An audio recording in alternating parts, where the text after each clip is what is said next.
Please welcome City of Milwaukee Mayor Cavalier Johnson.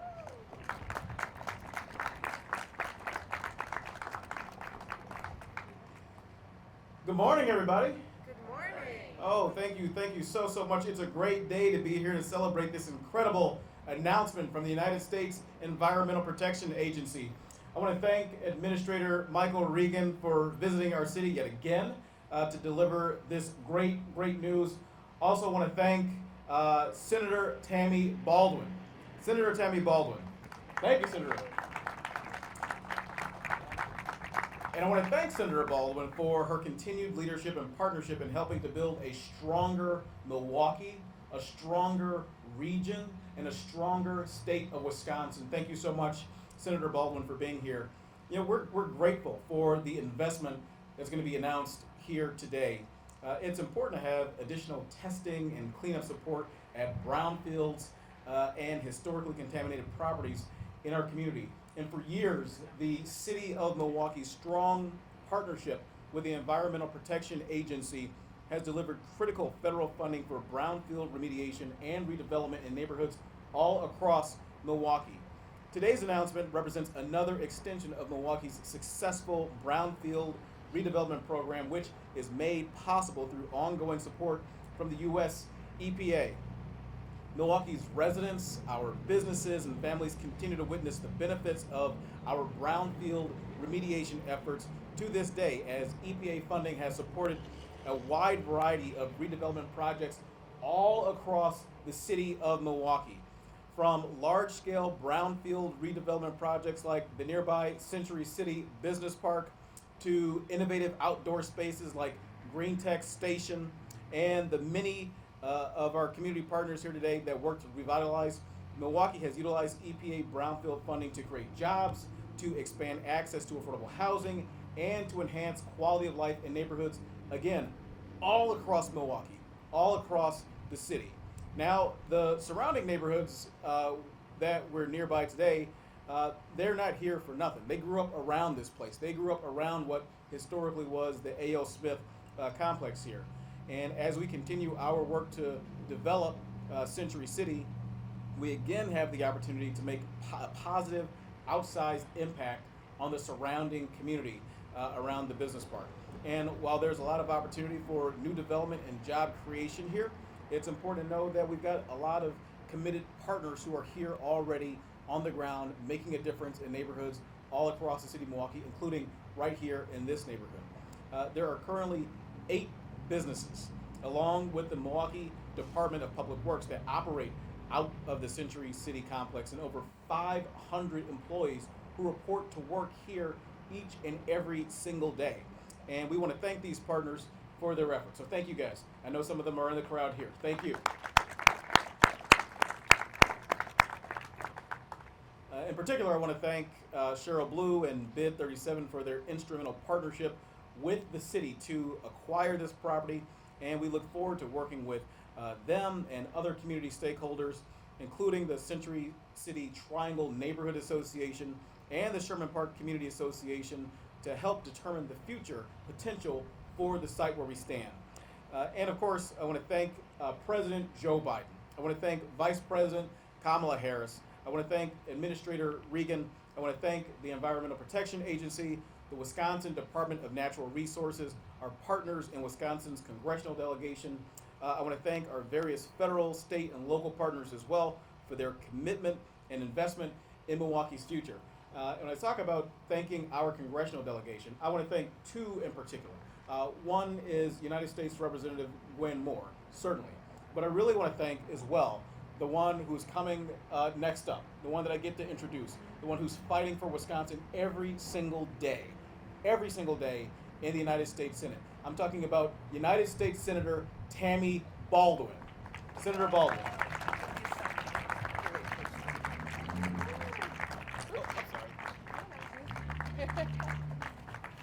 Well, thank you, Mayor Johnson, and good afternoon. Is it afternoon? No, it's still morning. Good morning, everybody. Mayor Johnson, I appreciate that warm welcome, and it's great to be here in Milwaukee and to welcome EPA Administrator Regan back to Milwaukee and back to Wisconsin. Now, not to brag, but you're not the first member of the President's Cabinet that I've hung out with this week. Yesterday, I was in Green Bay with Transportation Secretary Pete Buttigieg.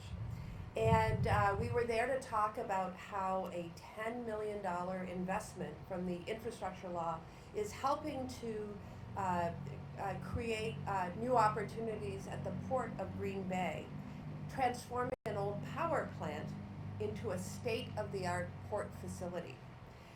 This needed investment will strengthen our made-in-Wisconsin supply chains and improve our resilience to climate change and extreme weather events, equipping the port for the next generation of commerce. Because that's the promise of the bipartisan infrastructure law, a long overdue investment to repair our roads, bridges, replacing our aging water infrastructure, expanding access to high-speed broadband, and leaving an environment that is cleaner and safer and more resilient for the next generation. And a key investment that demonstrates the transformational power of this legislation is the Brownfields program. Much like other industrial and manufacturing regions of the United States, Wisconsin has contaminated lands that not only pose a health risk to community members, but they're also a drag on the economy. Contaminated sites like this one that are sitting vacant, they deter economic investment, they disenfranchise communities, and they leave entire neighborhoods behind. It's not right, and we can and we must do better. And frankly, we are doing better. That's why I'm so proud to be one of the members who helped pass the bipartisan infrastructure law. I know this isn't a partisan event, but I might say we could call it the Democratic infrastructure law here in Wisconsin, because it was only Democrats on our state who voted to pass it along. But that's an aside. This law is making long overdue and needed investments to clean up contaminated brownfield sites and address legacy pollution that has prevented areas of our communities from being redeveloped into affordable housing, new businesses, or parks. By cleaning up legacy pollution, we can attract businesses to invest in and develop these sites. We can increase the tax base for cities like Milwaukee and spur job creation and revitalize our neighborhoods. And with today's announcement, Wisconsin will receive nearly $10 million to address contaminated areas. Yes, $10 million. And those investments include $5.5 million for the city of Milwaukee. And these grants, yes, let's hear it. These grants will also help communities like Green Bay, Eau Claire, Sheboygan, and Manitowoc, and others assess where this legacy pollution is and how it's hurting their communities, and help them make a plan to create a plan to tackle it head on. Today's announcement is a win for our economy, and a win for our health, and a win for Wisconsin. So it's so great to join all of you today to announce this exciting news for the Badger State. To Secretary Regan and the Biden administration, thank you. Thank you so much for coming to Wisconsin and taking the time to see the places where these federal dollars are going to make such a difference. I look forward to continuing this work with folks at the federal, state, and local levels to revitalize these sites, keep Wisconsinites safe, and spur economic growth in our communities. Now, I'd like to hand it over to Randy Crump, the President and CEO of Prism Technical Management and Marketing Services. Randy knows well about the economic opportunities that big cleanups and construction projects provide for the people of this community. Welcome, Randy.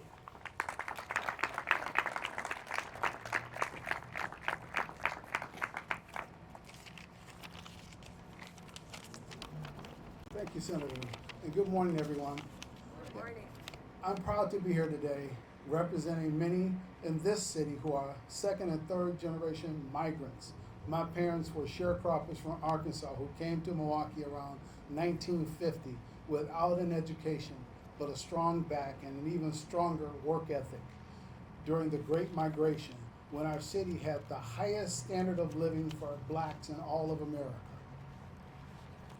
2 years after my mother's passing from heart failure in 1969, my father moved our family a few blocks south of the southeastern edge of this vast complex, close enough to hear the stamping presses pounding out frames and other car parts 24 hours a day, but especially during the quiet of the night from my bedroom windows being open. This area along Capitol Drive was filled with thousands of frames ready to be shipped to vehicle manufacturers across the country. While my father worked at Dallas Chalmers in West Dallas, most of my friends had at least one family member employed here or another nationally known manufacturer within walking distance of this site. My work at Prism today came from discovering a dormant passion for helping others while serving as a vice president of the board to build the first phase of the Wisconsin Senator District. After graduating from MSOE, becoming an engineer, and ultimately an entrepreneur. A direct result of my mother letting me know 2 years before her passing that she wanted me to be the first in our family to go to college. In our company's 28 years of guiding workforce inclusion successfully, I've heard nearly every excuse why it can't be done. But then I recall that's what was said about me when I entered college as a new father, but graduated 4 years later. And it's not about me, I'm not really special. Milwaukee is full of talented young people who just need direction and an opportunity. That's why when the dust settled on the adaptive reuse of the old Tower Automotive site into Century City, no one should have been surprised that the formerly unemployed residents in this project made up more than 44% of the total workforce here. People in this community took advantage of the opportunity to work on jobs paying a living wage. That's why I'm excited about being here today. Today is about creating opportunities. Our keynote speaker is a native of Goldsboro, North Carolina, developed his passion for the environment while hunting and fishing with his father and grandfather on the intercoastal plains of North Carolina.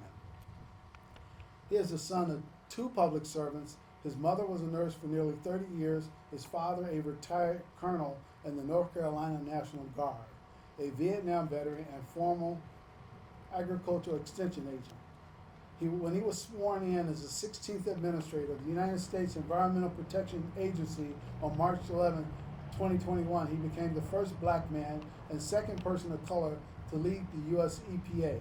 He is a graduate of North Carolina A&T, making him the first EPA Administrator to have graduated from a historically black college and university. He earned his master's degree in public administration from the George Washington University. He and his wife, Melvina, are proud parents to their son, Matthew. Let's give a warm Brew City welcome to Mr. Michael S. Regan.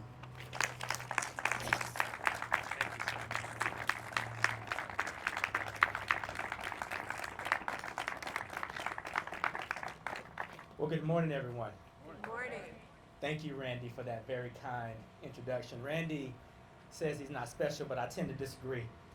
Yeah. Randy's special, this community is special, and this is what Joe Biden had in mind when he pursued these resources so that we can make these investments. So thank you, Randy, for your inspiration.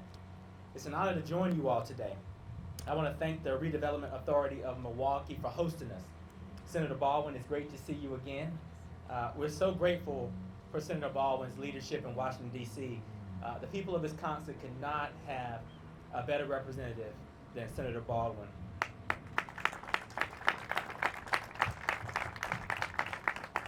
Mayor Johnson, thank you for hosting us today and joining us, and thank you for welcoming us to this great city. We really appreciate your leadership as well. I'd like to give a shout out to our Regional Administrator, Deb Shore. Thank you for joining us. Cliff Villa, who heads this program for us at EPA, and all of the EPA team. You know, I've been on the road a lot lately speaking with folks about the urgency of what we're doing at the United States EPA. And I've said it many times before. The most fulfilling part of my role as administrator are the opportunities that I have to be on the ground and listening and learning about how our work impacts real people. And today we're focused on a long-standing pollution concern that afflicts many across the nation, brownfields. All across the country, hundreds of thousands of potentially dangerous sites sit idly, jeopardizing the health and economic security of local communities, many of which are economically distressed or communities of color. But cleaning up and investing in this community has the power to turn these once blighted sites into economic engines, supplying opportunities for job growth and reducing the harmful impacts to people's health and the environment.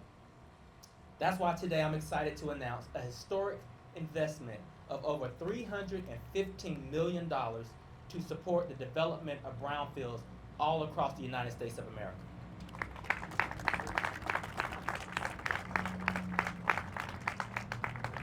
This funding, made possible by President Biden's Investing in America plan, will expedite the assessment and cleanup of these hazardous areas while advancing environmental justice and targeting communities that have long been underserved. Of this $315 million, $215 million will go to 262 communities all across the country as competitive EPA Brownfield funding through our grant program. Thanks to this holistic and historic boost from the bipartisan infrastructure law, this is the largest amount of funding ever awarded in the nearly 30-year history of Brownfield programs for EPA. We can thank President Biden and Senator Baldwin for that, let me tell you. Additionally, our agency is making $45 million available as non-competitive supplemental funding for existing programs that have already achieved success in their work to clean up and redevelop brownfield sites.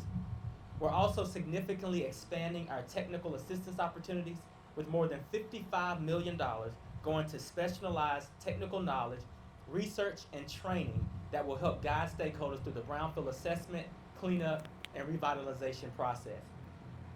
I'm thrilled also to remind you of what was just said, which is we have selected the Redevelopment Authority of the City of Milwaukee to receive $5.5 million as a part of today's announcement.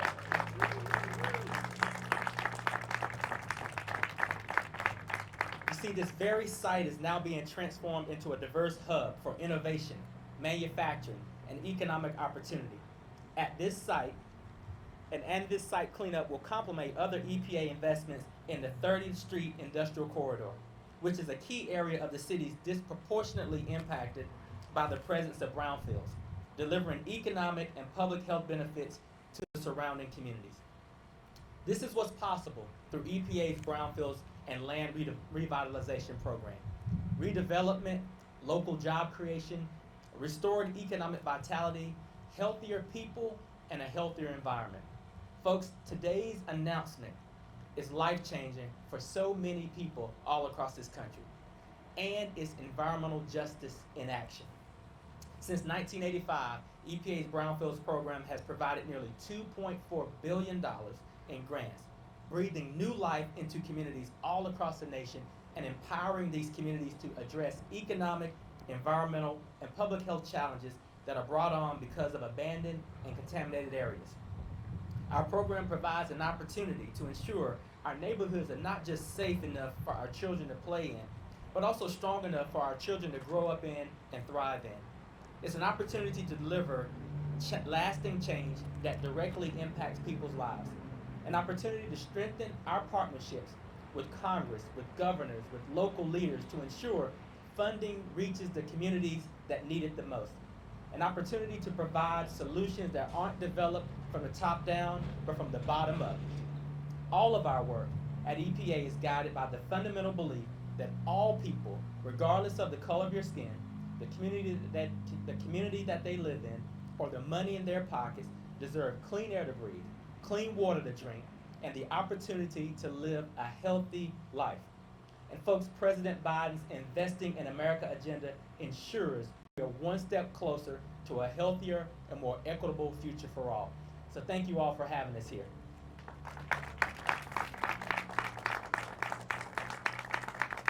And I'll invite Senator Baldwin up. We'll take a few questions from the press.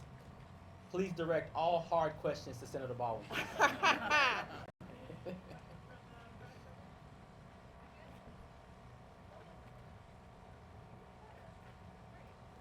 what will we see here in this spot? Why was this spot chosen for this announcement today? I can take it. Okay. Well, this is just one example of the types of projects that the bipartisan infrastructure law wants to invest in. This project has a really well-designed framework. It's on a really good time frame, and this investment of $5.5 million will expedite the cleanup, creating local jobs. So this is what we call sort of one of our shining star opportunities, and that's why we wanted to make a national announcement from this particular site. And I was looking for a particular note because I was reading last night about this particular site and what has happened before here on this site. It was 13.7 acres, and this site was historically used for several industrial purposes, including for the disposal of an industrial waste solution containing iron and sulfuric acid, also known as pickle liquor, into multiple lagoons on this site. It was also housing multiple above-ground storage tanks, including three 60,000 gallon tanks of propane, two 30,000 gallon propane above-ground storage tanks, and one 500,000 gallon fuel oil above storage tanks. It was an outdoor area, as Randy Crump was saying, for automobile frame storage and loading onto rail cars. Now, I list that just to give you a sense of how much intense industrial activity occurred on this site. And when I was reading it last night, I was like, is it going to be safe for us to be on this site? But that's what the history of these lands are, and you can't redevelop them without taking care of eliminating those harmful toxins, etc., so that people can be safe when they redevelop this land. And imagine how this could look. Just close your eyes and think about, or see how others have imagined that this might work for the neighborhood.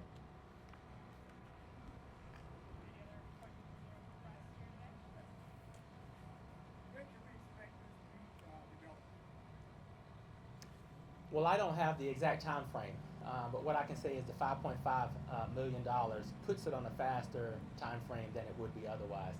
And I think the senator has made some very important points here, which is this site has come a long way, and it will be redeveloped in a way that, you know, the city could have lots of options to choose from. I'm sure that they do have options. But the focus of this program is to recreate green spaces, places that you can grow and live healthy and vibrant, redesign and redevelop affordable housing, mixed-use planning. So this Brownfield development program really is centered on community revitalization and redevelopment. And I know your question is very, very poignant, which is when and how. And what we want to let you know is the when is as fast as possible, and the how, I think we've shared with you the plan from the city today.